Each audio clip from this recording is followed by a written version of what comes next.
Hello and welcome to Insurance Explained. I'm your host, Andy Hodges. Now, what exactly is Insurance Explained? Well, it's a thought leadership podcast which is brought to you by the Insurance Institute of Zimbabwe, IIZ, produced by Heart and Soul Broadcasting. Now, why thought-provoking? Well, we designed the podcast to try and demystify insurance. We want to rebuild public trust in insurance and in the sector and elevate professional understanding through clear, honest, and practical conversations. We're going to get industry experts to join us on our podcast, Insurance Explained, to really break down what insurance is for you in the simplest way possible. Now, this isn't a regulatory show. We're not going to be throwing numbers at you and large jargons and technical explanations. No, we want to address your concerns, the concerns of insurance, directly and simply with the experts who come and join us here on the show. Also, we're not going to get them to be defensive on this show. This isn't a podcast where the industry will come up and tell you all the nice stories. We're going to be asking them hard questions as well. Anyway, this is Insurance Explained. I'm your host, Andy Hodges. Don't go away. We'll be right back.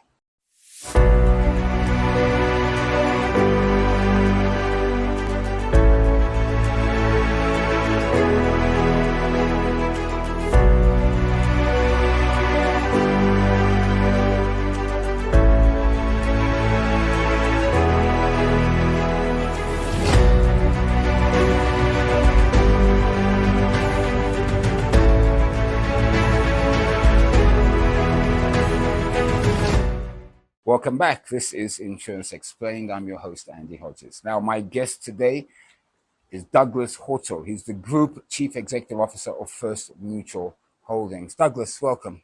Thank you, Andy. Now, I know, of course, as the Group CEO of First Mutual, insurance runs through your blood, if I can say that way. But there is one thing that is prevalent out there in the Zimbabwean community, and that's the belief that insurance is a scam, and that all people are doing is just paying money to insurance companies, and that's about it. So that seems to be the belief. So I suppose the question is to you, who runs an insurance company, is insurance a scam? And from your experience, where do you think that this belief comes from in the eyes of the public? Thank you, Andy. Insurance is not a scam, but I share the views that you mentioned about the public going on the path that they think that they're just paying and getting nothing out. There are two reasons for that. The first one is that, as you may be aware, insurance is not bought, it is sold. Okay, insurance is not bought, it is sold. All right, okay. It's unlike when you go to Pick and Pay, right, to buy what you want. Yeah. The general way that people get to buy insurance is that somebody approaches them and explains them that they need it. And in most cases, they never let us see what they need, but they just say, oh, well, maybe it's a good idea, let me buy.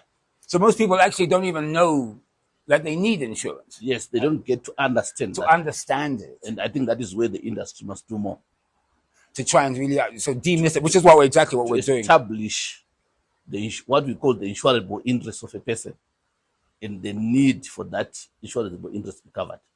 So that's the first problem. The second problem is that once you have signed up and you are paying your premiums and nothing is happening, there's usually no further relationship between the insured and the insurance company. They don't communicate until there's a problem. Okay. Yeah. So you're left on your own. Yes. So now when the problem comes, they ask you to bring all these forms and in the small print that you never read. And yet, when the need arises, the person is most vulnerable, and they need better care and treatment. Yeah. So if they ask too many questions, they just feel that these guys are now just trying to avoid pain. So it's a scam.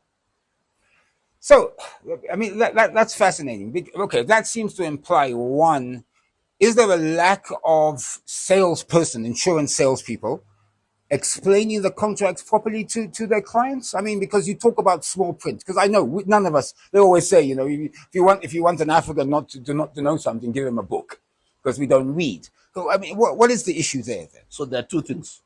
The first one is that the products that are sold to people must answer to their needs. It must be explained in a simple way. Say, why are you taking insurance cover? What are you covering? What will happen when the covered event happens? So that's for the insurance companies to do. Those are the ones who do the products. Then the agent or the salesperson training is crucial. Yeah, it's critical. Salespersons are driven by commission. So the first thing you know is that they just want you to sign so that they can get their commission. So it's incumbent upon the insurance cover providers to have the right selection of agents, the right training of agents, and the right ethics of agents. And the incentives that they give should not solely depend on the volume that has come. It must also depend on the quality of service that's given the insured and the feedback. So in a way, if we can get the salespeople to be fully educated about what their products, what they're selling, to explain properly to consumers, we may start at least moving down the road of reestablishing some form of trust. Yes, but even before that, the insurance companies that design the products, the actuaries, the underwriters, must actually design products that answer to the need that people want. Yes. Yeah, because I mean, I have had insurance salespeople come up to me and try and sell me a product, and I go, but I don't want that. You know, exactly. I don't need that. I don't have a building, or you know. So why are you coming? So I'm of the view that a lot more research must be done by the insurance companies, product developers. They must engage the communities, the public, and establish what they need. Okay, let's go with that idea. Give me just a few words to explain exactly what insurance actually is. Okay, I think it may not be too easy, but we'll try to give it a few words. We'll try, yeah. As you walk through the journey of life, there are difficult moments, there are good moments. But what does a person need in their journey? They need a smooth experience in the ups and downs. Yeah, okay. So it may be about illness, it may be about death, it may be about your asset. You want to ensure that when a loss happens or an event disturbs a smooth flow of life, you are covered without resorting to your own pocket again. You know, I want to talk about the type of insurance cover that we have in Zimbabwe, because it actually confuses me. Because I think the numbers, you know the numbers better, but I think it's over 85% or so is burial policies. So in other words, Zimbabweans are happy to pay premiums to get buried. But you look at life products, it's probably about under 1% in terms of total out of 100. 1% is life products. So that sort of implies that Zimbabweans prefer to have a nice send-off, but they're not happy to give anything to their family or relatives if they pass away or die or have a pension. And I can't understand that. Maybe take us through the type of insurance products that are out there. I know we got short-term, long-term, and so forth. Yeah, thanks, Eddie. Yeah, yes, I will go through that. But just to agree with you, at the moment, the most prevalent insurance product is the funeral policy. It is the most prevalent. I'll go into some details why, but that's a fact that cannot be denied. But starting with the type of insurance product that we have, we put them into three broad categories. There's general insurance, which deals with property insurance, liability insurance. This is your house, your fixed assets. If there's a fire or something. And the most common types are fire, theft, but it goes far beyond that. Engineering, loss of business, all those things. That's general insurance. Okay. Then there is health insurance, which is basically medical aid, concerning what happens when you fall sick and you go and see a doctor, you need medicine, you need triple heart surgery and all that. That's health insurance. Then there's the long-term insurance, which was the mainstay until the last 2 decades. In the long-term insurance, that's where you are dealing with the lives of people. Before the dominance of funeral insurance, people were more concerned about what they leave for their loved ones. Yeah, but it's a combination of life. In other words, you pay when you pass away. Unfortunately, okay. What happens if you die prematurely? Yes. Underline that. You have not saved enough money for your loved ones to continue living the life they were living when you are alive. So your need will be saying, as I'm working, I've bought a house, I've got school fees to pay, I've got this. If I should die, my family must get enough money to just miss me, but affording what they afforded. Yeah, of course.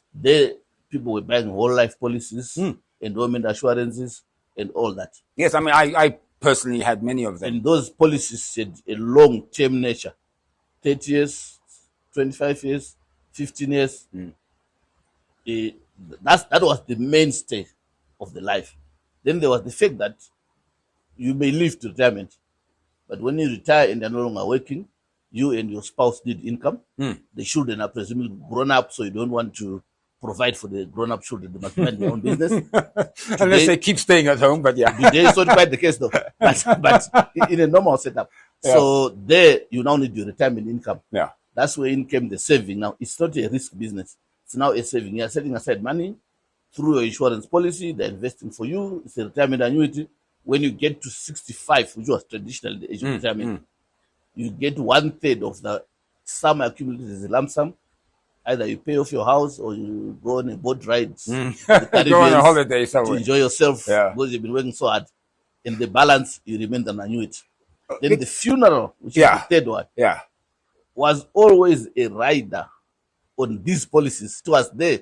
Nobody mentioned it a lot. It simply said if you have a whole life, there will be a rider called the final expenses, which is your funeral. So you have a funeral cover in the whole life policies before. Yeah. But in those days, it wasn't a big thing. It wasn't the policy standing on its own. Yeah. Or if you had a group life as a member of a group of employed people, there will be a rider that says if you die, there will be final expenses as part of your group life. Okay. So those were the products. The preponderance of funeral policies came to start with at the advent of the HIV pandemic. Oh, of course, yes. Culturally, we help each other to bury the dead. So people were having to do to bury the loved ones, and they were dying in big numbers. Yeah. And some people saw the opportunity, the likes of Nyarazo, the likes of Doves, the likes of First Funeral, Marshfords, you name them, Moonlight, and they said, "Oh, well, we can sell you a small policy, a standalone policy." Yeah, but it will not just cover you; it can cover your mother, it can cover your father. So suddenly, this problem where if there's a funeral, people have to sit and go around the begging bowl, it found a solution. They even put buses. Yes, so funeral policies responded to a need.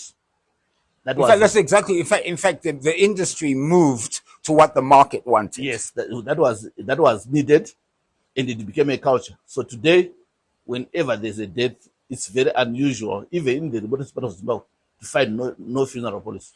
But again, it's back to the point I'm trying to make. Is that I mean, I would prefer to save money to be able to give my family if I untimely die, so that they can live or at least go to school or go to university, whatever. But actually, now what am I doing? I'm paying money for people to basically enjoy themselves. While they bury me. Yeah, right. And you get a Mercedes Benz, and a nice casket. And hotel catering at your funeral. But when everyone goes home, your wife still has no money, right? But you must ask why. And I think that's what we are trying to do here. It's not like the people don't know that, but they've been bent. We're now talking about I won't call it an elephant in the room, but we're talking back 2008. That's the reality, yes. This is the facts. This is something that we have to talk about. It's not just 2008. 2008 was just the manifestation of the gradual loss of value of long-term investments resulting from persistent inflation. You may have noticed that the Reserve Bank said that inflation is stabilized for the first time in 30 years. Can you believe it? Yeah, I read that. So 2008 is only 18 years ago. So, and those of you who were around in 2008, it was chaos. Yeah. So if you were living in that time. Yeah. So the people are aware of that. They have been bent. The insurance companies have tried to explain it, but if somebody has lost value, to tell them that the value was lost and there's nothing we can do, they will not believe it. But let's be clear. So here is what the problem is. So as a result, most of the capable or competent people are making their own plan. They no longer trust the institutions that were set up to do that. They're making their own plan. Whether it's buildings, putting their money into this or investing Or in putting it what. under the pillow. So under the pillow, wherever they put it. But they're making their own plan. So, and this is the reason why we have a cash economy that is significantly bigger than the economy that is passing through the banks Right. and all the entities, because all those people are making a plan. They may be buying cattle, they may be buying goats, they may be building houses, they may be putting money under the pillow, they may be putting it in a safe. In fact, that is their insurance. Yes. But it's also risky because not only that, the man doesn't earn returns. Yeah, it just sits no there. discipline to keep it. When some small problem arises, you take it and give it away. So in the end, the accumulation is actually not happening. But wait, let's step back a little bit though. So what we have is what if we can call general and short term, okay? Those are fine. People are buying those because they need to protect their houses, they need to protect their cars. That's happening. It's fairly okay. It has its own small issues. For example, the third-party motor business, where you see the government is trying to set up a road accident fund. Well, there was always the question that what happens if somebody is injured on the road? Yeah. Who is going to pay the medical expenses? But overall, in 90% of the cases, the general insurance insured are getting their claims settled. They may not be very happy about the value that they get, but they're generally settled.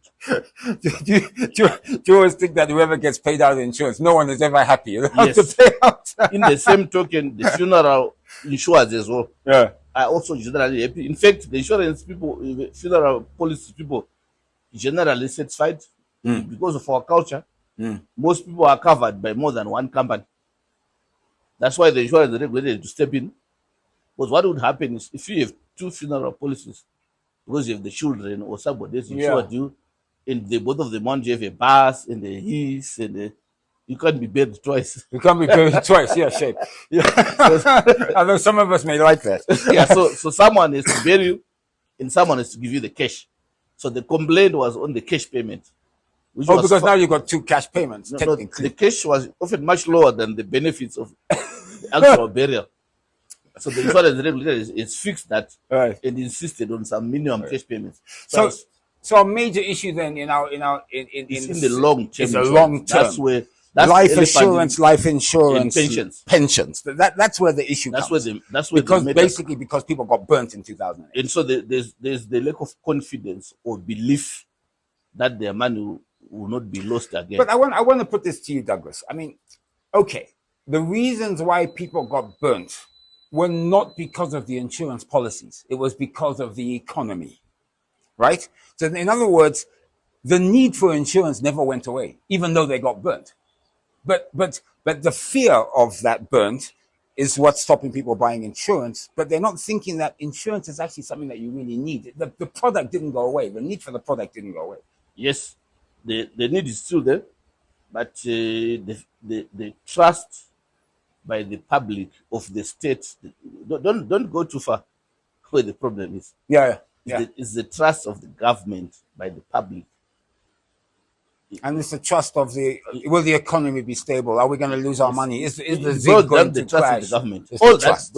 It's confidence. The confidence in the government policy. Will this occur again? What will happen? So the people still need insurance. They still need retirement plans. But what form should this take for the people to believe it? So we, as the providers, also, they fell short of that. Because you can't try to sell a person the same product that they bought 30 years ago and they got bent without trying to figure out how to increase the safeguards of minimizing the loss. You can't prevent it completely, but at least you must be able to look them in the eye and say, if something go wrong, this is how we will try to minimize the loss. There also is a little bit of another thing to throw in there, and that is the possible moving to a single currency, the ZIG, in 2030. That also can throw things in because, of course, right now, people are paying premiums in US dollars, are they not? Yeah. So that's an issue that we can talk about. That. So what we have, I think what is needed is that from a policy perspective, if I'm paying dollars today, there must be a clear roadmap of transition to the next level of currency. The currency itself is not important, what it is.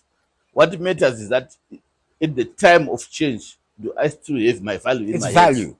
Right. So there's this idea. Okay, I will get into grandfathering, but we don't want to get too complicated Yeah, for so- our first episode. But we'll talk about grandfathering So clauses. so to be there put is in. that issue to say what happens when the conversion comes. Well, Yeah. the 2008 into 2009 was very chaotic, Oh, it's just chaotic. the conversion. I found myself with clients who were now asking me to do an actual evaluation of a pension scheme that was yesterday in Zim dollars. Yeah. Now it's in US dollars. US. The assets are listed on the Zimbabwe Stock Exchange. It's in Zim dollars. And then you say, how do you distribute this thing? So it was chaotic. Our belief is that and I think the government is listening, hopefully they're listening, that any change in currency should be as transparent as possible. Everyone must know what's going to happen today. $1 that they have today. If at midnight there's a change, this side of the divide and that side of the divide, what is the And meaning also, of all that? from your own company's perspective, you want to be able to go and explain to your customers what's happening, so that you're also being transparent and open. And this is what's going to happen to your policies. yes, and I was coming to companies. So we start with the authorities. It's our job as the financial suppliers Right. to engage with the authorities so that we have the same clarity on how the transition happens. But our clients have no direct relationship with the government. No. They have a relationship with us. So when we look them in the eye like we're doing now, we must be able to explain to them that today this is what you have, tomorrow that's what you are going to have, and it's the same value. I mean, that leads me back to the consumer, the citizens that buy insurance. I mean, from their perspective, what do you see is their biggest misunderstanding of insurance? Just a normal consumer. What are they not seeing when they buy insurance? There are a few misunderstandings, but generally Zimbabweans do understand. But the misunderstanding is on the difference between a risk product and a savings product. Because if somebody buys a funeral policy, they're not saving money. No. But most of the people think that because I'm paying $10 every month, I'm saving money. No, they're only saying if in the event that there's a death, I am covered. Yeah. If there's no death, you're not going to get You're not going to get your money back. There's no refund. Yes. That is a common misunderstanding. Even the regulator tried to say that, if a policy is long, it must a risk policy cannot have an investment value because it works by the law of large numbers. Exactly. Yeah. Some will claim, others will not, and the average is right.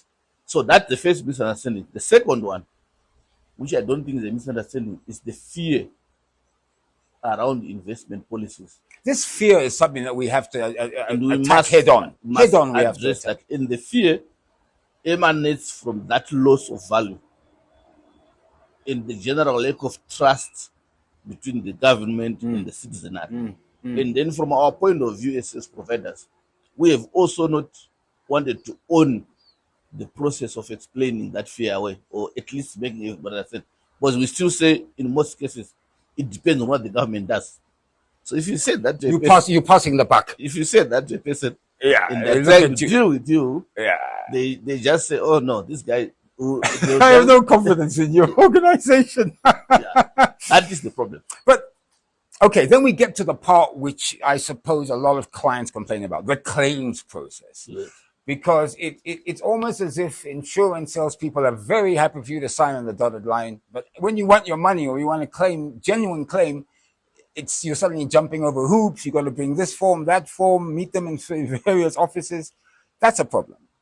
Yes. How is the industry dealing with that? Yes, I think the issue of claims is very important because the most significant sign that insurance is worth it is the level of claim settlement, both the quantum and the speeds at which they are settled. Yes.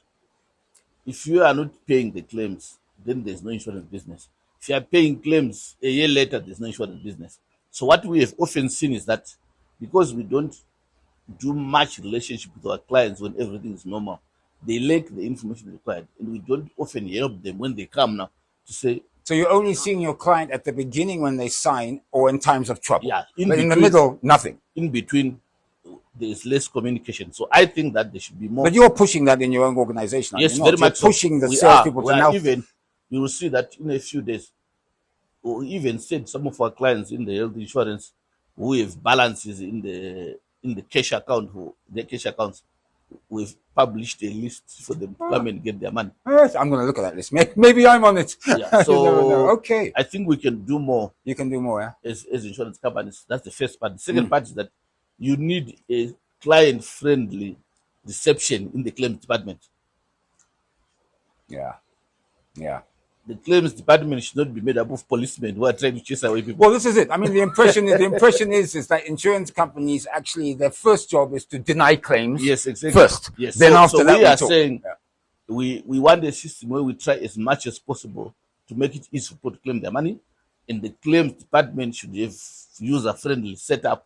When you arrive, you are well received.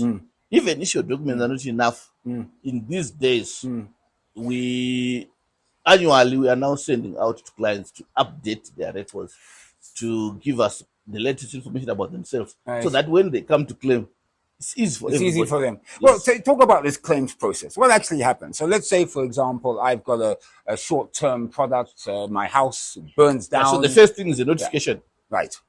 When the loss event, as we call it, So my house is burned down It's now. happened. So I need to notify you. immediately you must Immediately notify. my And house we are is burnt even down. saying these days, if you have got a smartphone, take a video or a photo and attach that with your WhatsApp or email to the claims department. Right. So now I email the claims. Now you have it. Now what So happens? they will immediately send you the forms to complete. Okay. And some I can do that online, of course. Yes, online Okay. you can do it. Right. Yes. But the most important thing that somebody must actually talk to you as soon as you do that. Either they call you or they are sending you or you are talking online, but somebody must get in touch with you. Now, is there instances where there's a bit of confusion between what I think I'm covered for and what I actually am? And this talks to the terminology and the contracts, the complicated words. There's also that, but it's not very common. Okay. It's there, but it's not very common. In the retail business for individuals, that is very rare. It's very rare. In the corporates, it can common. happen. It can happen. Because the corporates, sometimes when their building is bent, their loss is not just the building, they stop the production, so they've got multiple claims. And those tend to take time. If it's an individual, it's a theft, it's a fire. It's pretty it's straightforward. flooding, it's straightforward. Okay. There should And so be- you don't think that the contracts are too technical for people to understand? I wouldn't say that. The contracts are fairly simple, but lawyers are lawyers. They put some other things there that ordinary citizens don't want to read or know about. Even me, I haven't read some of the small print on my And own. you're the boss. No one reads a small print, unfortunately. That's how And they the get. That's contracts- how they get you. But the contracts are fairly straightforward. All right. What people often miss on the retail side is what is called the average clause. So The average clause. What yes. is that? Yeah, I'm coming to that. Because it's a massive problem. It's a massive problem. So let's say your house, when you insured it 2 years ago, Right. was worth $40,000. Right. But over time, because of inflation and the improvements they've made, it's now worth Now $1 million. On 80,000, for example. But your premium, your cover that you have kept the insurance company, was is 40. still 40,000. So when a claim occurs, they will come and assess the risk and say, "Oh, this value is 40, But it's actually 80. The insured is 40, so it's only covered for 50% of that. That's the average clause." So I now think that the insurance company has ripped me off because Yes. I've been paying all this time, but And actually you're I not haven't been paying the you're full not- insured You're value. not completely wrong, because it is our business as insurance companies to at each annual renewal to To tell our clients to revalue their portfolios. and increase the premiums. Yeah, and it's good for our money, it's good for our relationship. So to me, I think in the general insurance, that is a big problem. Whether it's a car, whether it's a house. Right. You seem to be honing in on a very critical component of insurance, which is the salespeople. Yes. Because it appears that they have a very critical role to play as the interface between the company or the sector and customers and consumers. And to explain, be transparent. They must know their stuff. They must be able to explain to consumers exactly what they're buying, what's going to happen, what can happen, so that everyone is happy with the products they're buying. Is that a true statement? That is true, but it's more than the sales. They are the CRM, the client relationship manager teams. Okay. Must always make sure that their clients are properly covered.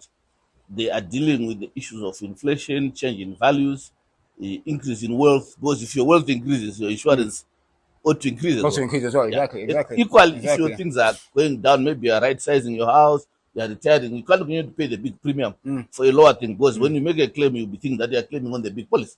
And then there's that misunderstanding. Okay, gotcha. Now, there's people called brokers. There's people called sales agents. what role do they play in the whole ecosystem? Because why can't I just come directly to you? Why do I have to go through a broker or an agent? Well, how does it work? Yes, the insurance companies have all those facilities. There's direct business where you can come straight to the account of insurance company Okay. and buy your policy. Then there is brokers who are people who have formed a business to advise the insurers on how to do insurance, what is best for them. Usually they work for companies. Brokers were traditional working with companies. A business which is involved in So manufacturing. a broker works for First Mutual, for example. No, they don't work for us. I'll come to agents. Okay, all right. They Okay. they are working for themselves. Okay, they But have their their own business is to go to any his company. He is in mining or something. He doesn't want to spend time hiring insurance experts at this company. So he looks for a broker who will explain to him how they do the insurance, who will deal with the insurance company on their behalf, place their premiums, Okay. tell them about the revaluation that I was talking about, make the claims. So at that level of corporates, it's an important part of what they do. They are working for themselves, but mainly for their clients. Right. And That's the right. clients need them. They need the brokers. The problem started when the brokers now were now taking the premium and spending 3 months before paying it the insurance company. Because of course you go to a broker, you pay the broker, but he must still put the contract in Yeah. with the insurance company. And If he pay the doesn't do premium. that, and if he doesn't do that, you're actually not covered That's why at all. the insurance regulator in Zimbabwe put the cash before cover policy Gotcha. to avoid the delay between the broker receiving the premium and paying for the risk with the insurance company. Now let's talk about agents. You say now agents Agents are directly are hired by. insurance companies. So you now. have a bunch of agents. We want them to go in and sell our business. As I said in my opening remarks, insurance is not bought, It's it sold, is it's sold. true. So the agents are now hired by us. We train them. We incentivize them to bring premiums to us. They normally work in the retail individual business. They come to Mr. Hodges, they come to so and so, and sell them insurance policies. Are they selling me life? What do they normally sell? They sell life, they sell general insurance. Okay. Yes. All right. But Now- mainly they sell life. Now, can agents sell your agents? Can they sell other people's products? I mean, in terms of You know, because if because they- what if you don't have a product that suits what your If they are client wants? independent agents, yes. Okay, If they are tied agents, they can only sell your product. yes. So it's back to what you said earlier. You have to produce the products that people want Yes. for them So, to effectively and sell also out they there. must get a license from the insurance regulator to be either a tied agent or an independent agent. Because These are professional. every agent they must get a license every year. Okay, And they all must renew it. In the complaints desk at the regulator, we have the names of the agents that have been robbed who will be banned from. And I think it's important as well that if consumers think that their agents are doing them wrong, Yes. they can come to you and complain They can directly come to us to or the go- people or go to the regulator. or go to the regulator. So there is And an the avenue regulator for will people. deal with us. If it's our tied agent, the regulator will put us into trouble for that. Yeah, I think it's important that you understand, all of you out there, that you can complain if you Yes. have issues. You Yes. can go somewhere and complain if Yes. you think that you've been treated badly on insurance, or maybe Even you the don't issue of understand the product. mis-selling. Yes, even agents also mis-selling. do. Yes. In the long-term insurance, there's what is called a cooling off period, where if you are sold a policy under false information, and within 6 months you discover that you didn't want this, you can come back to the insurance company, get a refund of your premiums, and there'll be Okay, no let's repeat that. So you come and you sell me a product, a policy. Yes. Okay. Then in 6 months, I find that, hang on a second here, I don't even need this. It's you- insuring my yes. cows, and I don't have any It's cows. called the cooling off period. Cooling off. I can then come back and say, hang on, I don't need this policy. Yes. Please give me my money You can back. get back your premiums. Okay, I don't think people know that. Do Well, people actually know but this? it's actually written in the policy that it's But not- you also said that people don't read. But it's there. Yes. I think the choice, guys, please read the policies. I think it's important. especially for investment products. But somebody can come to you and make wild claim that if you invest with us, we'll Right. give you so much percent per annum and so on. And this is the man that you get. In fact, I cut you off a bit earlier. You talked about risk products and savings products. You've Yes. been talking about risk, which of course is trying to mitigate your risk, Yes. fire, theft, and so forth. But then there are savings products, which are the longer term ones, the life policies, and they really are savings because you're putting in premiums to save for a rainy day in That's the right. future. Okay, I like that.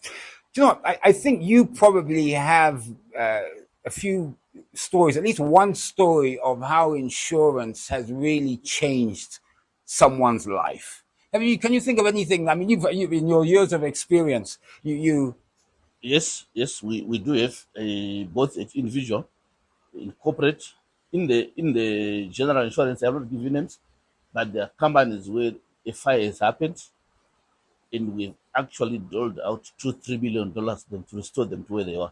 and then in other words, And they had nothing, but because they were insured, they could rebuild and open yes, and open they've their building maintained again. our relationship with us, and it's very good and good.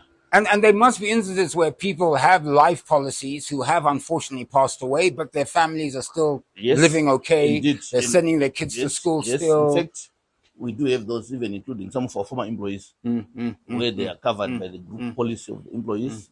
The misfortune happens, the breadwinner passes, the medical insurance, everything is still covered. The house loan that we gave them is paid off. And Then everyone's happy now, yes, and that happens. Yeah, that happens. That Even- is what insurance is Even about, the people isn't it? that we have in our microfinance business, when they get a loan to do business, they are covered for credit life. When they die, we don't go to sell their house or to go to their wife and children and demand money. I have two last questions for you, Douglas. The first one, of course, is what three things, or what should people do before they consider buying insurance? I know you say it's a sales issue. Someone comes, sells me, they want to sell me an insurance policy. What should I do to really make sure that I need that insurance and I should get it? Yeah, I think we must start with looking at what you need and their various needs. There are needs that are covered by a risk policy. So you say, I'm a person, I'm alive. I need to be on medical insurance. I need to insure my house. I need to insure my car. And so those are pretty straightforward. So the first thing is, what are my needs? What do Yes, I want? I did that. Right. Then you say, I need to plan my life into the future. Maybe I want to start a business in 5 or 10 years' time or whatever. How much money can I set aside in order to do that? You can ask a financial advisor, you can do that on your own. Then finally, you say, who should do this for me? Which is the best out there that suits what my Yes. needs And from the companies out there? From the things that I have looked at. Right, got you. Those Okay. are the three things. Now, the final question, I suppose I left the hardest question right to the end, and we've been talking about it obliquely through the course of our conversation. It's about rebuilding trust, rebuilding confidence. And you did mention that that your industry hasn't played its leading role as much as it could have done in the past to try and build that confidence. We kind of passed it on to the government. And the What government, and do the you government require? has also been passing it on to us. Passing it back to you, exactly. Yeah, it's like the merry-go-round. So what is required to rebuild that trust? What do you as insurers need I to do? think, and I've said this in a lot of forum where I've gotten the opportunity to address, we need to first of all admit to what went wrong and accept it. There's a saying that everybody accepts an honest discussion. Yes. You may not like it, but you accept it. Yes, so we must accept that in the hyperinflation phase, value was lost for the various reasons that we shall not continue pointing fingers at Yeah. anyone. Yeah. And that value is not coming back. That is where the problem is, because we keep on saying there shall be compensation, there shall be this. So we can't move forward when we are waiting for the past.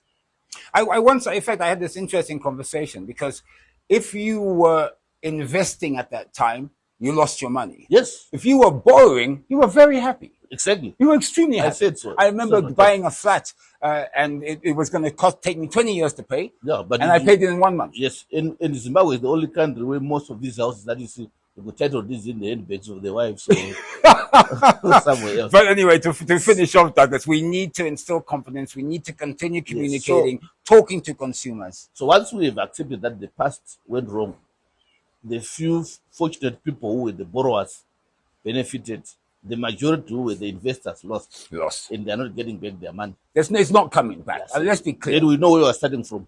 Then we say, going forward, how do we do that?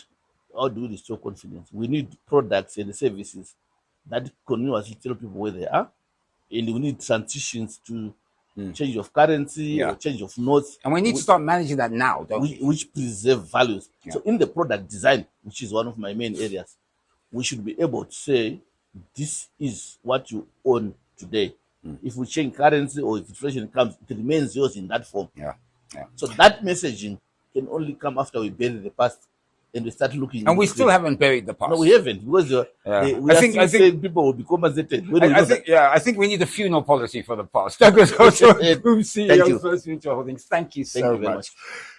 Well, there you have it. We tried to really break it down. We're going to obviously do more podcasts like this to really break down insurance for you. But that was Douglas Hoto, of course, the Group CEO, First Mutual Holdings, trying to demystify insurance. It's important. This is Insurance Explained. I'm your host, Andy Hodges. Goodbye, and please, you all be safe.